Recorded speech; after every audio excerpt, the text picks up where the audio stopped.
Je revendique pas le droit d'aimer parce que ça veut rien dire. Pour moi, c'est pas du tout le propos. Le propos, c'est de dire que les femmes handicapées ont le droit d'aimer qui elles veulent, qu'elles ont le droit de jouir de la même liberté dans ce domaine-là, que n'importe quelle autre femme.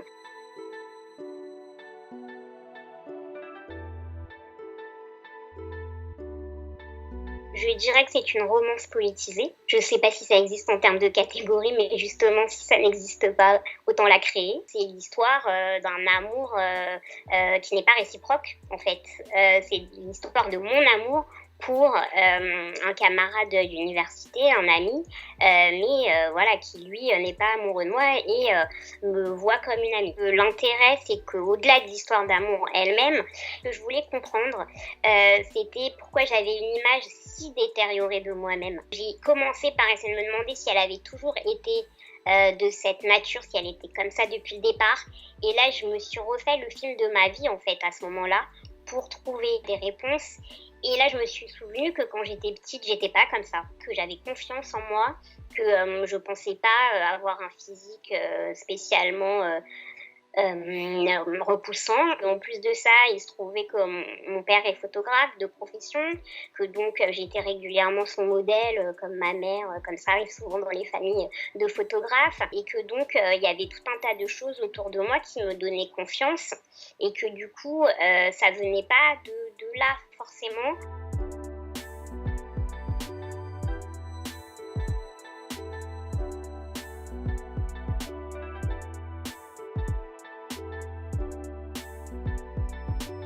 Vous pouvez pas vous projeter en tant qu'adulte, en tant que femme adulte.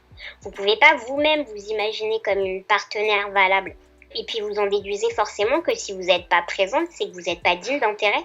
En réalité, c'est pas que dans votre imagination. Je parle aussi d'un article que j'avais vu dans une revue féminine où il était écrit noir sur blanc que pour un garçon d'une vingtaine d'années, c'était rédhibitoire qu'une femme ait un handicap. Donc c'est pas seulement un message subliminal qu'on vous fait passer en vous invisibilisant, mais c'est aussi un message qui parfois peut être clairement exposé sans que ça heurte la plupart des gens, alors qu'en réalité c'est un message extrêmement grave et destructeur pour les femmes concernées.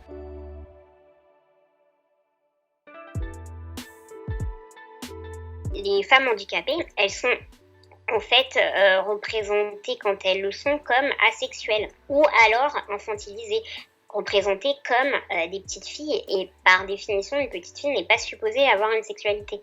Donc c'est ça la difficulté, c'est de ne pas pouvoir s'imaginer en tant que femme adulte, puisqu'on vous refuse ces représentations-là.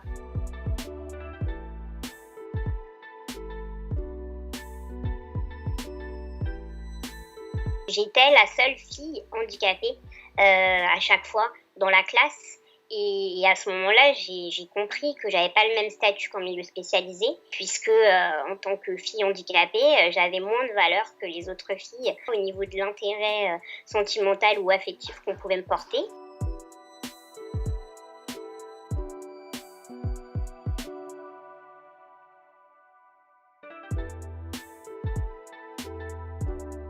Peut-être que certains d'entre eux avaient du mal à reconnaître qu'en réalité, je les intéressais peut-être un peu plus qu'amicalement, mais c'était beaucoup trop difficile pour eux d'arriver à la conclusion qui aurait dû être la leur, de se dire finalement, peut-être qu'une partenaire comme moi est tout aussi intéressante qu'une autre.